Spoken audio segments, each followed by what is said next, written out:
Hello guys, welcome back to the second part of UPSC, which we are discussing under Unit 10 of MPPSC Prelims Examination. So in the last video we had covered few questions relating to UPSC and we are going to take it from there now. And if you are new to the channel, please make sure to subscribe and like the video. On what grounds President can remove chairman or any other member of UPSC? Okay. So grounds are four basically. Is that he is adjudged insolvent, second is paid employment outside his office, third one is unfit in the opinion of president. ये तो तीन हो गए. चौथा जो रहता है that president can also remove chairman or member on grounds of proved misbehavior. Okay, this is very important, यहाँ पे याद रखिए proved misbehavior. बट अगर इस ग्राउंड पे रिमूव करना है तो president has to refer the matter to the supreme court, और सुप्रीम कोर्ट जो डिसीजन देगा इसमें वो बाइंडिंग होता है. ठीक है. सो ये चार ग्राउंड्स हैं. Now salaries of UPSC is charged on which fund? So this is a straight forward question. So the answer would be consolidated fund. PSC आपको ऑप्शन में कंटिजेंसी फंड भी दे देगा, but the answer is consolidated fund पे salaries charge होती हैं UPSC की.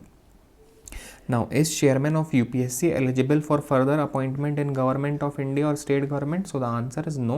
He is not eligible for any further employment by the government of India or by government of state. Now, a member of UPSC on ceasing to hold office is eligible for appointment as chairman. इसका ये कहने का मतलब है कि कोई UPSC member है and when he ceases to hold his office, he is eligible for appointment as UPSC chairman or as a SPSC chairman, that is State Public Service Commission chairman, but not any other employment under government of India. ठीक है. Now, after completion of first term, the chairman is not eligible for further reappointment. Which, ये भी important question है, which exams are conducted by UPSC?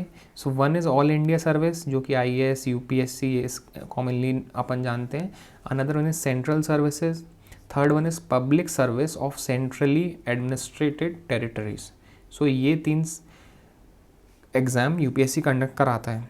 Now, when will UPSC assist the state? मतलब अगर states को UPSC के through examination कराना है, सो when two or more state request the UPSC to conduct an examination, the UPSC will assist the states.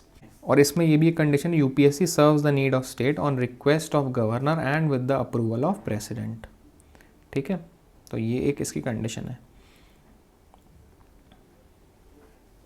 और एक ये fact है, आप याद रख सकते हो, UPSC presents the report to president and submit to both houses of parliament and it is approved by appointment committee.